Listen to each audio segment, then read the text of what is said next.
The use of cell phone is one of the main reasons teen drivers crash. Texting, calling, or using the phone in other ways make them to fail to react when the impact happens. The zipline tours receive at least 20,000 people during summer and fall. Winter hasn't been as busy yet, but it gives people a break and an alternative from the normal winter sports. Giulianna, what exactly is this partnership all about? Katie, many youths have leftover prescription medicine in their houses, which could lead to misuse, abuse, or theft.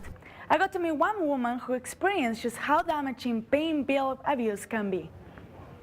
International students come from all over the world, from Asia to South America. The time they spend here depends on each student, but they all have one goal in mind: improvement. Graduating seniors present a different project every year. This semester, one of the teams decided to make life easier for an entire family. Exercising every day may be easier than you think. 11 News reporter Giulianna Collato is here to show us how it can make a big difference in our lives. Are you spending too much time sitting? Do you not have time to work out? Well, the answer is simple. WESTON ESPINOZA exercises every day, no matter if it's early in the morning or late evening. Some days he runs, other days he plays sports. He says working out helps him in ways he never thought it would. It's also become very therapeutic in that it provides a time for me to reflect and kind of meditate on. Ready, set, go. Markham is a personal trainer and says anyone can exercise even if it's just baby steps. Any kind of physical activity is going to help and be beneficial. He says whatever you do, the idea is to not sit at home. Doesn't matter what kind of exercise you're doing, as long as it's that you're out there and moving for at least that 30 minutes daily. If you need to start just for a walk, walking for a mile or so every day. BestValuedSchool.com says Provo and Orem are some of the healthiest college towns. Still, students say lack of time and low motivation are common excuses to not get up and move. Travis Masterson from BYU's YB Fit program says staying active is just making little changes. It's possible for them, no matter what weight you're at, how old you are, or anything like that. It's possible for you to stay healthy. So, next time you don't feel like hitting the gym, remember exercising can increase metabolism, losing weight, but also I think one of the main ones, the most important, would be feeling better about yourself, having greater self-confidence. Experts say taking walking breaks and moving for a couple of minutes every hour are great ways to break up sitting time, and it can also make a big difference. After all, what really matters is that you get up and move. Tony? It's only been a month and a half since the tours began, and new numbers show that visitors are pouring in from all over. Let's go now to downtown Provo, where 11 News reporter Giulianna Collato is reporting live. Giulianna, what's going on with the temple now? Well, Brooke, the City Center Temple is getting lots of attention. Representatives of the LDS Church confirm that they hit 500,000 visitors, and those numbers go up every day.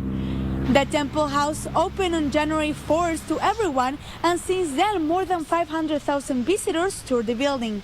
The temple is so popular that the LDS Church decided to start tours as early as 7:30 a.m.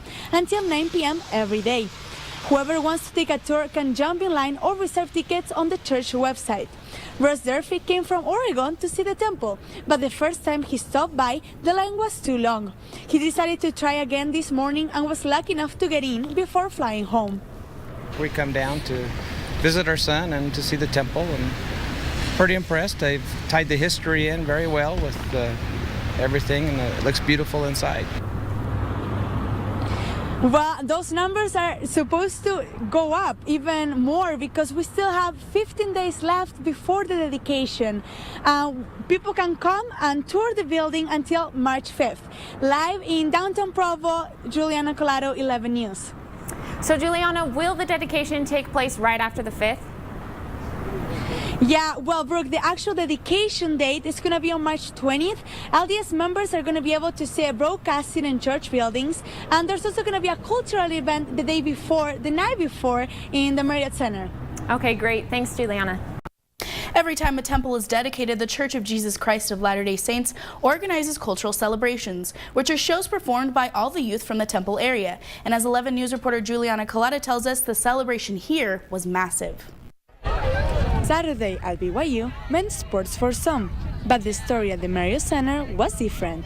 The place was full of preteens and teenagers practicing, relaxing, and waiting for an event they've been prepared for since January. KILLPACK is one of those performing at the Provo City Temple Cultural Celebration, and she says she's excited to dance. And I know that this probably won't ever happen again, so I want to have the best experience I can. The youth practice different dances and songs for a couple of months to get ready for this day. But the preparation started much earlier for the organizers, especially for pageant director Polly K. Dunn. She says her main motivation was to help everyone have a spiritual experience.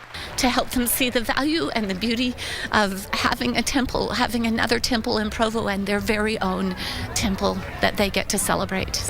At least 5,500 youth performed today in front of thousands more, including family, friends, and leaders. The director said they needed hundreds of props and costumes to make this event special.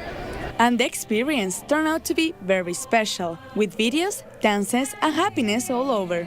Thousands celebrating a place made to give them beauty for ashes. At the MARRIOTT Center, Giulianna Collato, 11 News. Artists create most dances and songs specifically for each event, and the director said they based the theme for this event on the Bible's book of Isaiah.